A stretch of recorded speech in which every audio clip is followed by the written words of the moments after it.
जय अंबे विद्यार्थी मित्रों, जय अंबे ग्रुप ऑफ स्कूल अंदर आप दरेकનું हार्दिक स्वागत है। आज આપણે लास्ट विडियो है अपना यूनिटनो, जेनी अंदर उलट प्रश्नों में वाक्यों ने फेरवाना है और एनो जवाब यस नो वडे આપણે ટૂંકમાં આપવાનો છે। જુઓ, પહેલું એક્ઝામ્પલ જોઈએ એટલે આપને ખ્યાલ આવશે। The boys have new shirts, તો આમાં કર્તા તરીકે ટુ બીનું ક્રિયાપદ છે એ હેવ છે, એટલે હેવનો આપણે ઉપયોગ કરી અને શું કરવાનું રહેશે? પ્રશ્ન વાક્ય બનાવવાનું રહેશે, બરાબર। એટલે have the boys new shirts, બરાબર।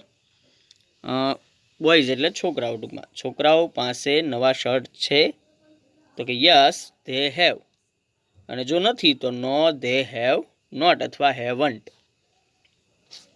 સેમ વસ્તુ પહેલા પ્રશ્ન માટે, Juhi has a Barbie doll, Juhi has a Barbie doll, તો હેઝ અહીંયા આપણે દેખાય છે, તો હેઝથી આપણે પ્રશ્ન બનાવીશું, બરાબર।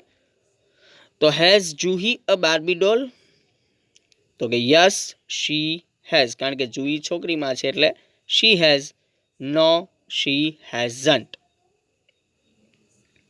Second, we have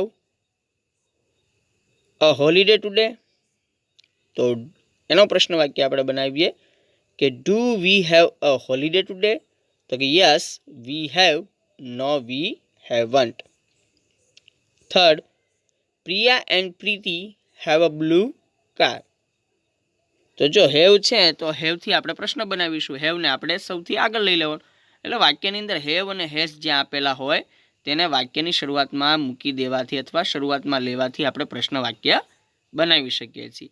have Priya and Preeti a blue car, તો કે યસ, હવે જો બે નામ છે એટલે બહુવચન છે, બહુવચન હોય તો ધેનો ઉપયોગ થાય, yes they have, no they haven't. Fourth question, Raju has a new bicycle, તો અહીંયા હેઝ, તો has Raju a new bicycle, તો કે yes he has, no he hasn't, બરાબર છે। તો આ રીતના